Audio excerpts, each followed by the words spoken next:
Hello students, physics class में आपका स्वागत है। मैं हूं अर्चना दीक्षित। आज का टॉपिक है दंड चुंबक के कारण चुंबकीय क्षेत्र की तीव्रता। तो आइए शुरू करते हैं। आज का टॉपिक है दंड चुंबक के कारण चुंबकीय क्षेत्र की तीव्रता।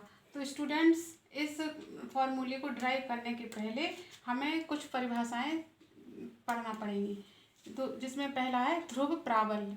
ध्रुव प्राबल्य का मतलब, जैसे हम इसको चुंबक को लें, NSN या NS एक चुंबक है। अगर हमें तो इसके ध्रुवों की जो प्रबलता होती है उसको हम कहते हैं ध्रुव प्राबल्य। इसे स्मॉल m से डिनोट करते हैं। सेकंड है चुंबकीय आघूर्ण। चुंबकीय आघूर्ण का मतलब है कि किसी एक ध्रुव की प्रबलता और दोनों ध्रुवों के बीच की दूरी का गुणनफल चुंबकीय आघूर्ण कहलाता है। Capital M equal small m multiply 2L। चुंबकीय अक्ष, किसी चुंबक में, दंड चुंबक में दोनों अक्षों को मिलाने वाली रेखा चुंबकीय अक्ष कहलाती है। प्रभावी लंबाई, दंड चुंबक के दोनों ध्रुवों के बीच की जो लंबाई होती है वो प्रभावी लंबाई कहलाती है और इसे 2L के द्वारा डिनोट किया जाता है। फिर है चुंबकीय क्षेत्र की तीव्रता। तो सबसे पहले तो चुंबकीय क्षेत्र क्या है? चुंबकीय क्षेत्र किसी चुंबक के चारों ओर का वह क्षेत्र जहां चुंबक के प्रभाव का अनुभव किया जा सकता है उसको हम कहते हैं चुंबकीय क्षेत्र। अब चुंबकीय क्षेत्र की तीव्रता, किसी चुंबक के चारों ओर किसी चुंबकीय क्षेत्र में स्थित एकांक स्वतंत्र उत्तरी ध्रुव जितने बल का अनुभव करता है वो चुंबकीय क्षेत्र की तीव्रता कहलाती है। ये B बराबर μ0/4πm/d²। अब हम अपने टॉपिक पर आते हैं। मान लीजिए NS एक दंड चुंबक है जिसमें S और N इसके दो ध्रुव हैं। इनकी प्रभावकारी लंबाई 2L, मतलब दोनों ध्रुवों के बीच की लंबाई 2L है। इसके मिड पॉइंट, मध्य बिंदु O से बिंदु D दूरी पर स्थित एक बिंदु P है जहाँ पर हमें चुंबकीय क्षेत्र की तीव्रता ज्ञात करनी है। तो चित्र से स्पष्ट है कि दोनों ध्रुवों के कारण जो चुंबकीय क्षेत्र की तीव्रता होगी उसकी डायरेक्शन अलग अलग होगी और उसका मान भी अलग अलग होगा, क्योंकि इसकी दूरी अलग अलग है। तो उत्तरी ध्रुव N के कारण चुंबकीय क्षेत्र की तीव्रता, उत्तरी ध्रुव N के कारण P पर जो तीव्रता होगी वो B1 बराबर μ0/4πm/NP²। NP मतलब ये और ये दूरी NP²। अब NP क्या है? ये पूरी दूरी है D, तो NP बराबर हो जाएगा D माइनस L। NP बराबर D माइनस L। अतः B1 बराबर μ0/4πm/D-L का होल स्क्वायर। Equation first. इसकी डायरेक्शन होगी NP दिशा। अब इसकी NP दिशा कैसे होगी? जैसे चुंबकीय बल रेखाओं में हमने पढ़ा है कि चुंबकीय बल रेखाओं में जो बल रेखाएं होती हैं जो वो उत्तरी ध्रुव से निकलकर दक्षिणी ध्रुव की ओर आती हुई प्रतीत होती है। मतलब इनकी दिशा N ध्रुव में बाहर की ओर तथा S ध्रुव में अंदर की ओर होती है। इसी तरह से दक्षिणी ध्रुव S के कारण चुंबकीय क्षेत्र की तीव्रता B2 बराबर μ0/4πm/SP²। इसकी दिशा होगी P और S अंदर की ओर। ये वाली B2 जो दिशा है इसकी डायरेक्शन PS होगी और B1 की दिशा है वो होगी NP, PS दिशा में।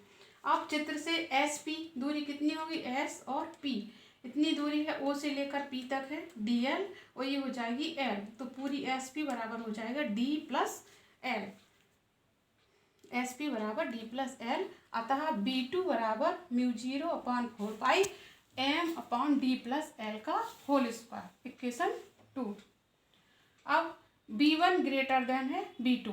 स्पष्ट है, इक्वेशन फर्स्ट और सेकंड को देखें तो ये इक्वेशन फर्स्ट में B1 ग्रेटर देन है B2।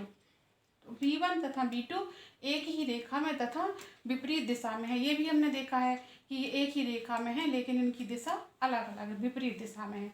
अतः परिणामी चुंबकीय क्षेत्र B बराबर होगा B1 माइनस B2। अब इनका हम मान रखते हैं।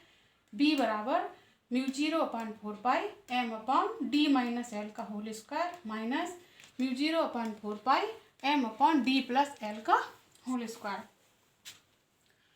B बराबर μ0/4πm ब्रैकेट में 1/d माइनस एल का whole square minus 1/d plus L का होल स्क्वायर। इसका हम LCM लेंगे तो B बराबर μ0m/4π d square plus L square plus 2dl minus इसको d square plus L square minus 2dl/d square minus L square का whole square. B बराबर μ0m/4π d square plus L square plus 2dl minus d square minus L square plus 2dl/d square minus L square का whole square. इससे हमें मिलेगा μ0m/4π into 4dl/d square minus L square का whole square. अब हमने ऊपर देखा है चुंबकीय आघूर्ण m बराबर स्मॉल m इंटू 2l। इसकी वैल्यू रखते हैं m into 2l equal capital M, तो हो जाएगा B बराबर μ0m/4π 2md/d square minus L square का होल स्क्वायर। अब अगर हम चित्र में देखें तो ये डिस्टेंस जो D है वो L की अपेक्षा बहुत ही ज़्यादा है, ठीक है। तो क्या हो जाएगा L is very very less than D, तो L को हम अगर निगलेक्ट कर दें तो इसमें आ जाएगा B बराबर μ0/4π 2md/d की पावर 4। L को हमने निगलेक्ट कर दिया तो इसकी स्थान पर हमने 0 लिख दिया बराबर μ0m/4π 2m/d³ टेस्ला। इस टॉपिक से जो संबंधित प्रश्न हैं वो इस प्रकार हैं। लघु उत्तरीय में जो प्रश्न आते हैं वो है इस तरह से, चुंबकीय क्षेत्र की तीव्रता, इन सबकी परिभाषा आती है, निम्नलिखित को समझाइए। पहला चुंबकीय क्षेत्र की तीव्रता, दूसरा है चुंबकीय आघूर्ण और तीसरा प्रभावकारी लंबाई। इनको हमने पहले ही बता दिया है, जो पीछे बताया था जैसे उसी तरह से इनकी परिभाषाएं रहती हैं। दूसरा आता है दीर्घ उत्तरीय में, ये आता है दंड चुंबक के कारण अक्षीय स्थिति में स्थित बिंदु पर चुंबकीय क्षेत्र की तीव्रता, जो अभी हमने बताया है डेरिवेशन, वो अक्षीय स्थिति में चुंबकीय क्षेत्र की तीव्रता का डेरिवेशन है। और अब आज का विचार, छोटा बदलाव ही बड़ी सफलता की शुरुआत है। ओके स्टूडेंट्स, आज के लिए इतना ही। अगले टॉपिक के साथ हम फिर मिलेंगे।